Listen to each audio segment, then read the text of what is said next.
Okay, All Saints, if you are a Key Stage 3 RE student, that means that you're in year 7, 8 or 9, I have a competition activity for you, and the top 3 entries are going to receive a prize. This is the All Saints Top Trumps Cards competition, okay? Now, the competition activity itself is all about finding out about the holy men and women of God in an interactive way. You're going to be creating Top Trumps cards based on the saints. So here's your guide for making a saint top trump card. What you do is you would first begin by using the template that I've given you that you can see on the screen now, and you would write the saint's name up at the top there. So just where it says ST, you know that's short for saint, you put it in there. The next step, pretty straightforward, you can decide on the amount of points you think that they should have for their overall piety.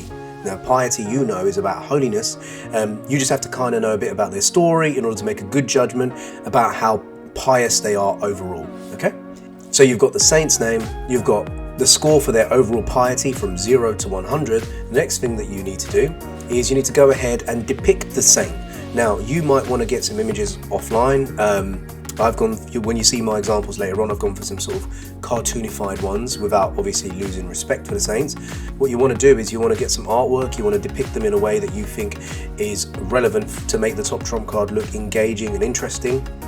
The next step after that is you need to decide how many prayer points that person should get. So PP, which is their prayer power or power points or their prayer points, you just need to decide how powerful you think their prayers are before God.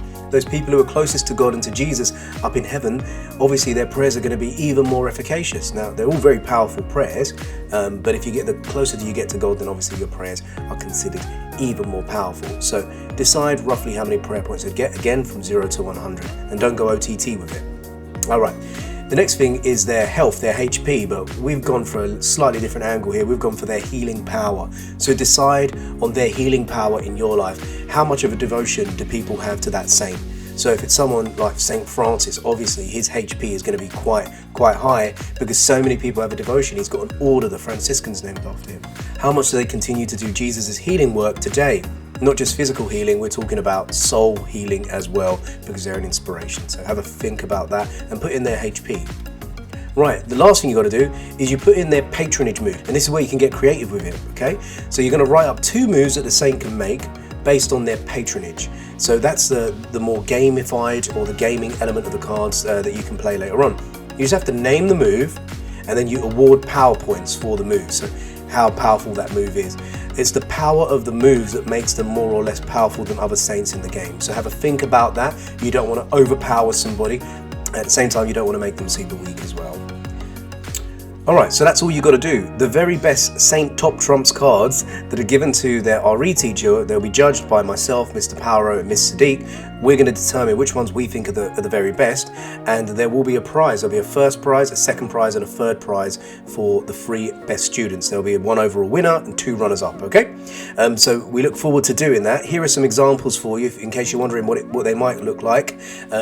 I've decided to categorize them. So there are Mark 1 saints. So I've gone for the super powerful saints. And obviously, as you know, I have a devotion to Saint Joseph. Saint Joseph's overall piety is 90. Notice how I haven't given him 100 because I think that spot goes to somebody else. So he's got 90 overall power. His prayer points are 95. His healing power is 80. Patronage moves. I've gone for purity. Okay, so he is a patron saint of purity and chastity. That's why he's always depicted with lilies. And then divine dreams, I've gone for 50 for his power there. So not too powerful on his patronage moves, but his prayer points are really up there. His healing power is really up there, and so is his overall piety. Here's another Mark 1 saint, and I've gone for a slightly different angle here. I've gone for Saint Michael the Archangel. Now, the angels and saints, it's up to you if you want to choose if you want to incorporate angels into yours. I've done it anyway, so have a look. His overall piety is less than Saint Joseph. He's got 88, so you can have a debate as to whether or not you think he should or should not be. And then he's got prayer points 98. And he's got healing power 65. His patronage moves are judgment 75 power and Satan Slayer 99. So that's clearly one of the most powerful moves in the game, but that's because he's a Mark 1 saint. To show you some more, I've got some Mark 3 saints here. I've got Saint Josephine Bakita, one of my favorites, so I had to incorporate her into this somehow. Her overall piety is 65. She's a Mark III saint.